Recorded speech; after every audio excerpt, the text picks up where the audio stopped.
तो भाई लोग कैसे हो। आज मैं आप लोग के लिए लेके आया हूँ शैतान की समाधि। चलिए कहानी स्टार्ट करते हैं। पाकिस्तान की सीमा से लगा एक भारतीय गांव गोधरा। गांव में एक बहुत उद्यमी और शैतान लड़का रहता था। नाम था उसका देवा, लेकिन कर्म उसके राक्षसों वाले थे। सारे गांव में उसका आतंक था। सब लोग उससे दुखी रहते थे, स्वयं उसकी माँ और इकलौती बहन भी। गांव के मंदिर में ओम जय जगदीश शिव हरे। अचानक सांप सांप सांप सांप, भागो बचाओ आह। अरे अरे रुको, रुक जाओ सब, यह तो मरा हुआ सांप है। मरा हुआ सांप? लेकिन मरा हुआ सांप मंदिर में आया कैसे? आया नहीं मास्टर जी, किसी ने फेंका है। जरूर यह देवा की हरकत होगी। अरे भगवान के सामने रखा सारा प्रसाद कहाँ गया? जिस समय भगदड़ मची थी उस बीच देवा ने गायब कर दिया होगा। जमींदार साहब, देवा को किसी ने देखा तो है नहीं, इसलिए जरूरी नहीं कि यह हरकत देवा की ही हो। मास्टर जी, आप हमेशा उस लड़के का नाजायज पक्ष लेने की कोशिश करते हैं। उसके अलावा ऐसी हरकत कोई नहीं कर सकता। मैं मानता हूँ वह शैतान बच्चा है, लेकिन बगैर देखे उस पर लगे इल्जाम को सही नहीं मान सकता। आप उसे सुधारने के चक्कर में लगे रहते हैं, लेकिन मेरी यह बात लिख कर रख लेना मास्टर जी कि वह लड़का जिंदगी भर नहीं सुधरने वाला। नहीं जमींदार साहब, आप देखना एक दिन वह लड़का। तभी पुजारी जी, पुजारी जी, पुजारी जी, देवा नदी किनारे बैठा मंदिर का सारा प्रसाद खा रहा है। सुना आपने मास्टर जी? सुन लिया, लेकिन मेरा कहना यह है कि देवा के बुरे कामों से नफरत की जाए, उससे नहीं। उससे प्यार आप ही करो मास्टर जी, हमारा दिमाग खराब नहीं हुआ है। मास्टर जी को छोड़कर गांव में देवा का पक्ष लेने वाला कोई नहीं था। सब लोगों ने जमींदार का ही समर्थन किया। देवा घर पहुंचा। माँ खाना दो, बड़ी जोर की भूख लगी है। मंदिर का सारा प्रसाद खाकर भी तेरा पेट नहीं भरा, नास पीटे। अरे माँ, उस जरा से प्रसाद से इतने बड़े पेट में क्या होने वाला है? तुझे शर्म नहीं आई लोगों के बीच मरा हुआ सांप फेंकर मंदिर का प्रसाद गायब करते हुए? वो पुजारी रोज सारा प्रसाद खुद हड़प लेता है। अगर एक दिन मैंने खा लिया तो क्या पहाड़ टूट पड़ा? मंदिर के चढ़ावे पर पुजारी जी का ही अधिकार होता है। भगवान के प्रसाद पर सबका अधिकार होता है। अच्छा अच्छा, जा यहाँ से, आज तुझे खाना नहीं मिलेगा। अच्छा माँ, मैं कल कान पकड़ता हूँ, अब कोई शैतानी नहीं करूँगा। जा, यह नाटक उसके सामने करना जो तुझे जानता ना हो। खाने का टाइम हुआ नहीं और तेरे हाथ कान में पहुँचे नहीं। ठीक है माँ, तुम मत दो खाना, मैं कहीं और खा लूँगा। माँ दे दो इसे खाना, वरना भैया कहीं जाकर खाने के लिए फिर कोई गुल खिलाएगा। कम्मो दे दे इस बेशर्म को खाना। देवा एक नंबर का ढीठ था, ऐसी बातों का उस पर कोई असर नहीं होता था। अरे बाप रे मास्टर जी, मुझे बचकर निकल जाना चाहिए, वरना घंटों मास्टर जी का भाषण सुनना पड़ेगा। अचानक एक पेड़ के पीछे से मास्टर जी उसके सामने आ गए। मास्टर जी, आप मुझसे बचकर जा रहा था? न नहीं तो मास्टर जी, मुझसे झूठ मत बोल देवा। तू अपनी ये गंदी बातें छोड़ क्यों नहीं देता गधे? कल तेरी वजह से मुझे उन लोगों को कितनी बातें सुननी पड़ी। किनकी बातें मास्टर जी? पूरे गांव वालों की, और किसकी? तुझे क्या पता जमींदार भैरव सिंह ने तुझे लेकर मुझे क्या क्या कहा है। उस जमींदार के बच्चे का ये मजाल, मैं उसकी चटनी बनाकर रोटी के साथ चट कर दूंगा। किस किस की चटनी बनाकर चट करेगा तू? सारी दुनिया कहती है। बस बस, माफ़ कर दो मास्टर जी, अब आगे से कोई शैतानी नहीं करूँगा। यह तो तेरा हर बार का मुझसे रटा रटाया पुराना डायलॉग है, कोई नया बोल। नया यह है मास्टर जी कि बस अब मैं सारी गंदी बातें छोड़ रहा हूँ। अच्छा हाँ मास्टर जी, मैंने सोचा है कि मुझे अच्छा इंसान बनना चाहिए। सचमुच आज तू नया डायलॉग बोल रहा है? अब मैं जाऊँ मास्टर जी? चल भाग यहाँ से। देवा तो कब से यह चाहता था। वह एकदम उनके सामने से गधे की सिर से सिंह की भांति गायब हो गया। देवा, अगर हम तुझे नहीं सुधार सके तो समझेंगे कि हमारी शिक्षा में ही कोई कमी थी। तेरी जीभ बहुत लंबी हो गई है और नाक ऊंची, मैं उसे जमीन पर रगड़वा दूंगा। जमींदार भैरव सिंह, रात के समय जमींदार भैरव सिंह की हवेली पर who who who who who. उठो जी, मुझे कुछ अजीब सी आवाज़ आई है। कुछ नहीं है, तुम्हें वहम हुआ होगा श्यामा, सो जाओ। Who who who. इस बार जमींदार भैरव सिंह भी उछल कर बिस्तर से खड़ा हो गया। हाँ आवाज़ तो है, कौन है? भूत, भूत है राम, भूत। भूत के सामने आते ही दोनों की घिघी बन गई। हु यह तो सचमुच का भूत है जी। कौन हो तुम? मेरा नाम है भूतनाथ, यानी भूतों का नाथ, मीन्स किंग ऑफ भूत। यह तो अंग्रेजी भी बोलता है। लेकिन हमसे क्या चाहते हैं? बदला। कैसा बदला? आज से 2000 साल पहले तुम्हारे बाप के दादा के दादा के दादा के दादा के, खैर छोड़ो, मतलब यह है कि तुम्हारे किसी दादा के दादा ने उस पीढ़ी के मेरे दादा के दादा पर जुल्म ढाया था। मैं आज उसी जुल्म का बदला लेने आया हूँ। कैसा जुल्म? तुम्हारे उस दादा ने मेरे उन दादा को हंटरों से पीटा था। मगर इसमें मेरा क्या कसूर है भूत जी? जैसे ही तुम अपने पूर्वजों की संपत्ति के वारिस बने हो, वैसे ही उनके गुनाहों का भी वारिस बनना पड़ेगा। साएं साएं साएं, आह मुझे मत मारो। भूत ने जमींदार के शरीर पर जमकर हंटर बरसाए। जमींदार की चीखें निकलती रही, साएं साएं साएं। मुझे माफ़ कर दो, मेरे पति को छोड़ दो, मैं तुम्हारे हाथ जोड़ती हूँ। और इसी क्षण भूत से चूक हो गई। तुमने मंदिर में मेरे खिलाफ बहुत जहर उगला है, उसके लिए तुम्हें आज देवा के सामने नाक रगड़नी होगी। इसका मतलब तू भूत वूत नहीं, देवा है। मैं तुझे पहचान गया हूँ कमीने।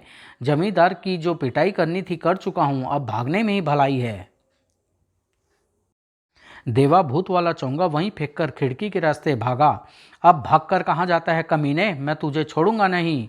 जमींदार ने चीख चीख कर सारा गांव सिर पर उठा लिया। सब गांव वालों कान खोल कर सुन लो, आज उस कमीने देवा ने मुझ पर हाथ उठाया है। मेरे लठेत उसे पूरे गांव में ढूंढ रहे हैं। जो उसे पनाह देगा वह भी जमींदार भैरव सिंह को दुश्मन होगा। अगले दिन सुबह, जमींदार साहब, देवा की हरकत पे मैं बहुत शर्मिंदा हूँ। उसकी तरफ से मैं माफ़ी मांगने आई हूँ। बस देवा की माँ, बहुत हो चुका, अब हम उसे एक क्षण भी इस गांव में सहन नहीं करेंगे। उसे माफ़ कर दीजिए जमींदार साहब। अब अगर भगवान भी आकर देवा को माफ़ करने के लिए कहे तब भी हम उसे माफ़ नहीं करेंगे। जमींदार साहब, वो नासमझ बच्चा, अब उस नासमझ बच्चे का फैसला गांव की पंचायत में होगा। मैं आपके हाथ जोड़ती हूँ। आप इससे पहले हम तुम्हारे साथ कोई बदसुल्की कर बैठे देवा की माँ, तुम हवेली से चली जाओ। गांव की पंचायत में पंच ने फैसला सुनाया। गांव की पंचायत सर्वसम्मति से फैसला सुनाती है कि देवा की हरकतों से गांव का हर एक व्यक्ति परेशान है और इस बार तो जमींदार साहब पर हाथ उठाकर वह अपनी बदतमीजियों की सारी सीमाएं लांघ गया है। अतः देवा की इन गंदी हरकतों का गांव के और दूसरे बच्चों पर गंदा प्रभाव न पड़े, इसलिए देवा को परिवार सहित गाँव छोड़ने का आदेश दिया जाता है।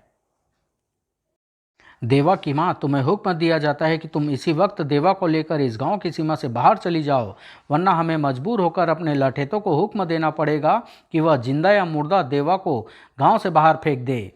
पंच परमेश्वर से मेरी प्रार्थना है, उस नादान बच्चे पर रहम किया जाए।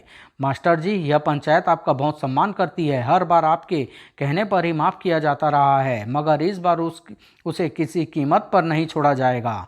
मास्टर जी, अगर आप उसे सुधारना ही चाहते हैं तो उसे गांव से बाहर ले जाकर सुधारिए। हम अपने गांव का माहौल गंदा नहीं होने देंगे। मास्टर जी और देवा को बूढ़ी माँ को पंचायत से बाहर कर दिया गया। अब क्या होगा मास्टर जी? इस कमबख्त लड़के ने हमारे पूरे खानदान की नाक काट दी। मेरी कम्मों को क्या होगा? कौन लेगा अब उसका रिश्ता? घबराओ मत देवा की माँ, फौजी छावनी से लगा गांव के बाहर मेरे एक शहरी मित्र का फार्म हाउस है, फिलहाल वहीं डेरा डाल लेंगे। सवाल कहीं रहने का नहीं, देवा की हरकतों का है। मैं अभी निराश नहीं हुआ हूँ बहन, मरते दम तक उसे सुधारने का प्रयत्न करता रहूँगा। उसे सुधरता देखने के लिए अब मैं जिंदा ही कहाँ रहूँगी। मास्टर जी, देवा और उसकी माँ को, बहन को गांव के बाहर अपने मित्र के फार्म हाउस पर ले आए। अब तुम और कम्मो आराम से यहाँ रह सकती हो बहन। लेकिन मास्टर जी, कल से भैया तो कहीं नज़र नहीं आ रहा। खबरदार कम्मो, जो तूने उस कल मुँहे का भैया कहा, हमारे लिए वह मर चुका है। इतना गुस्सा ठीक नहीं बहन, उसका इलाज गुस्सा नहीं प्यार है। उसने गांव वालों के सामने हमें जीते जी मार डाला, अब उसकी शक्ल भी देखना नहीं चाहती। मैं उसे ढूंढने जा रहा हूँ, फिर से उसे समझाऊंगा। उधर देवा गांव के ऊपर बने बांध पर, मैं आज इस बांध में छेद करके सारे गांव को पानी में डुबा दूंगा। मास्टर जी ने दूर से देखा तो, देवा बांध पर क्या कर रहा है? ये क्या कर रहा है तू देवा? मास्टर जी, आप बीच में नहीं बोलेंगे, मैं सारे गांव वालों से बदला लूंगा। तू पागल तो नहीं हो गया? मेरे परिवार को गांव से बाहर निकालते समय क्या सारे गांव वाले पागल नहीं हुए थे? तो वो सब तेरी वजह से हुआ, उसमें गांव वालों की कोई गलती नहीं। आखिर वे कब तक तेरी गंदी हरकतें सहते रहेंगे? अब मेरी वजह से ही सब बेमौत मारे जाएंगे। हा हा हा, मैं तुझे अविनाश लीला नहीं करने दूंगा। तब तक बांध में सुराख हो चुका था। मेरा काम हो चुका मास्टर जी, अब गांव में विनाश लीला होकर रहेगी और पानी की मोटी धारा निकलने लगी। ओह, मुझे पानी का वेग रोकना होगा वरना सारा गांव पानी में डूब जाएगा। अगर किसी को मालूम हो गया कि यह काम देवा का है तो उसे पुलिस पकड़ कर ले जाएगी और इसे राष्ट्रीय संपत्ति को नुकसान पहुंचाने में 10 साल तक की सजा हो सकती है। फिर जेल में जाकर तो वह कभी सुधर नहीं सकता, मान्यता प्राप्त गुंडा बन जाएगा। उसे अच्छा इंसान बनाने का मेरा सपना चूर चूर हो जाएगा। पानी के वेग से सुराग ने विकराल रूप धारण कर लिया। धड़ाक। मुझे बांध टूटने की खबर सेना के कमांडर को दे देनी चाहिए। मास्टर जी तुरंत आर्मी छावनी पहुंचे। कमांडर साहब, न जाने कैसे बांध एक जगह से टूट गया है। कैसे, यह तो मालूम नहीं, लेकिन आप जल्दी से जवानों और अपने इंजीनियरों को भेजिए वरना सारा गांव तबाह हो जाएगा। सूचना के लिए धन्यवाद मास्टर जी, हम अभी मदद भेजते हैं। जब तक सेना के जवान और इंजीनियर वहां पहुंचे तब तक वहां काफ़ी विनाश लीला हो चुकी थी। सारा गांव जलमग्न हो गया, लेकिन सेना के तुरंत बांध की मरम्मत कर देने की वजह से बहुत अधिक जान माल की हानि नहीं हुई। फिर भी बहुत से ग्रामीणों के जानवर और फसल पानी में बह गई। ये तूने क्या किया कमबख्त, अपनी शैतानियों की आग में सारा गांव झोंक दिया, लोगों को तबाह कर दिया। तबाही मची कहाँ थी माँ, वो मास्टर जी ने सेना को खबर कर दी वरना गांव में एक आदमी जिंदा नहीं बचता। तू आदमी है या राक्षस, मुझे शर्म आती है। मैंने तुझ जैसे नर पिशाच को जन्म दिया, तू मर क्यों नहीं जाता। माँ, मरेंगे मेरे दुश्मन, सारे गाँव वालों को खत्म कर डालूंगा। तेरी सबसे बड़ी दुश्मन मैं हूँ, मुझे क्यों नहीं मार देता तू। इस तरह तेरी हरकतों से रोज तिल तिल करके मरने से अच्छा है मैं खुद ही मर जाऊं। मुझे गांव वालों से बदला लेने से कोई नहीं रोक सकता। मुझे गांव से निकालने की सजा उन्हें जरूर मिलेगी। देवा गांव में कहर बरपाने की योजना बना रहा था। अब मुझे ऐसा कुछ करना चाहिए कि सारे गांव वाले एक साथ खत्म हो जाए, लेकिन यह कैसे संभव है। तभी गोला बारूद भरे सेना के ट्रक उधर से गुजरे। ओह, आया आइडिया, अगर मैं फौज के बारूद भंडार से एक बम पार करके गांव में फेंक दूं तो सारा गांव एक धमाके के साथ खत्म हो जाएगा और पूरा गांव शमशान बन जाएगा। हा हा हा। अरे मास्टर जी आ रहे हैं। देवा, क्या तू जानता है तूने कितना बड़ा गुनाह किया है। मैंने कोई गुनाह नहीं किया, मैंने गांव वालों से अपने अपमान का बदला लिया है। रामदीन पंडित की सारी फसल चौपट हो गई, उसके बच्चे दाने दाने के लिए मोहताज हो गए। श्यामू ग्वाले की सारी भैंसें और गाय मारी गई, उसके जीवन भर की सारी पूंजी खत्म हो गई। ओमवती की बेटी की शादी का सारा दहेज पानी की भेंट चढ़ गया, जो उसने दूसरों के घरों में चौका बर्तन और चूल्हा झोंक कर इकट्ठा किया था। और ऐसे ही न जाने कितने लोग घर से बेघर कर दिए तूने। मैं यह सब कुछ नहीं जानता मास्टर जी, मुझे गांव वालों से अपना बदला चुकाना है। अगर तुम गांव वाले से बदला ही चुकाना चाहते हो तो अपने गुनाहों का बदला चुकाओ, उनकी भलाई के लिए काम करो, तभी तुम्हारे पापों का प्रायश्चित हो सकता है। इन गाँव वालों के लिए ऐसा कुछ करो कि ये लोग हमेशा तुम्हें एक अच्छे इंसान के रूप में याद करें। आपकी इन बातों का मुझ पर कोई असर नहीं होगा मास्टर जी, इस बार आप भी गांव वालों को नहीं बचा पाएंगे। तभी मास्टर जी, अरे यह तो कम्मो की आवाज़ है। कम्मो बुरी तरह हड़बड़ाई हुई थी। क्या हुआ कम्मो, तू इतनी घबराई हुई सी क्यों है। मास्टर जी, मास्टर जी, माँ, क्या हुआ माँ को। यह चिट्ठी। मास्टर जी कम्मों से चिट्ठी लेकर पढ़ने लगे। मास्टर जी, मैं इस कटु सच को जान चुकी हूँ कि देवा कभी नहीं सुधर सकता। उसकी वजह से मुझे हर रोज गांव वालों से अपमान और तिरस्कार सहना पड़ेगा, इसलिए मैं आत्महत्या कर रही हूँ। कोई योग्य वर देखकर मेरी कम्मों का विवाह कर देना। मैं उसे आपको सौंप कर हमेशा के लिए इस दुनिया से जा रही हूँ। मेरी समस्त गाँव वाले से विनती है कि हो सके तो देवा जैसे कुपुत्र को जन्म देने के लिए मुझे क्षमा कर दे। आपकी अभागिन बहन पार्वती। उफ देवा, तेरी हरकतों से तंग आकर तेरी माँ ने आत्महत्या कर ली। तेरी वजह से एक और कितना बड़ा अनर्थ हो गया। अब मैं गांव वालों को किसी कीमत पर नहीं छोड़ूंगा। पेड़ से देवा की माँ की लाश उठाकर दाह संस्कार कर दिया गया। माँ की चिता के साथ साथ देवा के मन में शैतानियत की आंख धधक रही थी। गांव वालों के परकच्चे उड़ा दूंगा मैं। दिन के समय देवा फौजी छावनी के बारूद भंडार की स्थिति देखने निकला। अरे देवा, तू यहाँ क्या कर रहा है। कुछ नहीं अंकल, बस यूं ही घूम रहा था। और आजकल तेरी शरारतें कैसी चल रही है। अंकल, आजकल मैंने शैतानी करनी बिल्कुल छोड़ दी। अच्छा, तो आजकल सूरज पश्चिम से निकल रहा है। बारूद भंडार की इमारत की पिछली दीवार की तरफ कोई पहरा नहीं था। इस रोशनदान पर रस्सी के सहारे ऊपर चढ़ा जा सकता है। रात को तैयारी करके आना है। रात होते ही देवा रस्सी, हुक इत्यादि लेकर पूरी तैयारी के साथ बारूद भंडार की पिछली दीवार के नीचे आ गया। अब मैं यह रस्सी बंधा हुक रोशनदान में उछालता हूँ। हुक रोशनदान में उलझ गया। खट, देवा रस्सी पर चढ़ने लगा। रोशनदान पर पहुंचकर देवा ने रस्सी भंडार के अंदर डाल दी। अब वह अंदर नीचे उतर रहा था। एक बम उठाकर उसने पेट से बांध लिया और फिर ऊपर रोशनदान पर चढ़ने लगा। सफलतापूर्वक एक बम चुराकर वह वापस फार्म हाउस लौट पड़ा और उस बम को एक सुरक्षित स्थान में छुपा दिया। कल मौका देखकर इस बम से पूरे गांव को उड़ा दूंगा। उसी रात अचानक सीमा पर धूम धड़ाका शुरू हो गया। तोपों और टैंकों की गड़गड़ाहट गूंजने लगी। धड़ाम धड़ूम धड़ाम। सब गांव वालों को सूचित किया जाता है कि पड़ोसी दुश्मन देश ने हमारी सीमा पर आक्रमण कर दिया है। सब लोग अपने घरों की रोशनियां बुझा दें और आने वाले किसी भी खतरे के लिए सावधान रहें। अब गांव को बम से उड़ाने के लिए बहुत अच्छा मौका हाथ लगेगा। मुझे इस बम को अपने पेट से बांधकर साथ ही रखना चाहिए। देखा देवा, युद्ध के समय सीमा से लगे होने के कारण गांव पर खाने पीने से लेकर हर तरह की मुसीबतें आती है। अगर तू अपने गुनाहों का प्रायश्चित और अपनी माँ की आत्मा का शांति पहुंचाना चाहता है तो इस संकट के समय में इनके काम आ। इन्हें यह बता कि मास्टर जी का विश्वास झूठा नहीं था। देवा एक अच्छा इंसान भी बन सकता है। फिर कम्मों की शादी भी अच्छे घर में होगी। तेरी माँ की अंतिम इच्छा थी। देवा ने पीछा छुड़ाया। मास्टर जी, मुझे आज एक जरूरी काम से जाना है। लगता है मैं भी देवा नाम के पत्थर से सिर टकरा कर मर जाऊंगा। उधर सीमा पर जबरदस्त युद्ध चल रहा था। धूम धड़ाम। दुश्मन का आक्रमण अप्रत्याशित और सुनियोजित था, इसलिए भारतीय सेना के मुख्य हेडक्वार्टर से टैंक और पर्याप्त मात्रा में गोला बारूद एकदम नहीं पहुंच पाए थे। दुश्मन का एक टैंक आग उगलता हुआ गोधरा छावनी की तरफ निरंतर बढ़ रहा था। फिलहाल भारतीय सेना के पास उसे रोकने का कोई साधन नहीं था। सब गांव वालों को सूचित किया जाता है कि दुश्मन का एक टैंक गांव की तरफ बढ़ रहा है। हम उसे नष्ट करने का प्रयत्न कर रहे हैं, लेकिन फिर भी बतौर सावधानी आप लोग गाँव छोड़ दें, वरना यहाँ जान माल की हानि हो सकती है। मास्टर जी और देवा भी इस घोषणा को सुन रहे थे। चल देवा, हम कम्मों को साथ लेकर यह जगह छोड़ देते हैं। मैं नहीं जाऊँगा मास्टर जी। क्यों? अभी मुझे गांव वालों से एक बदला चुकाना है। फिर तुम्हें कोई शैतानी करनी है देवा। ऐसे समय में भी तू मेरी वो शैतानी ऐसे समय में ही हो सकती है। देवा तेजी से बाहर की तरफ भागा। बम उसके पेट से बंधा हुआ था। देवा, तुझे मेरी कसम। बस मास्टर जी, मुझे आखिरी शैतानी करने दीजिए। आपसे वादा करता हूँ इसके बाद फिर कोई शैतानी नहीं करूँगा। अरे, ये देवा सीमा की तरफ कहाँ भागा जा रहा है? रोको उसे। रुक जा देवा, उधर घमासान युद्ध चल रहा है और दुश्मन का टैंक आ रहा है। तेरी जान जा सकती है।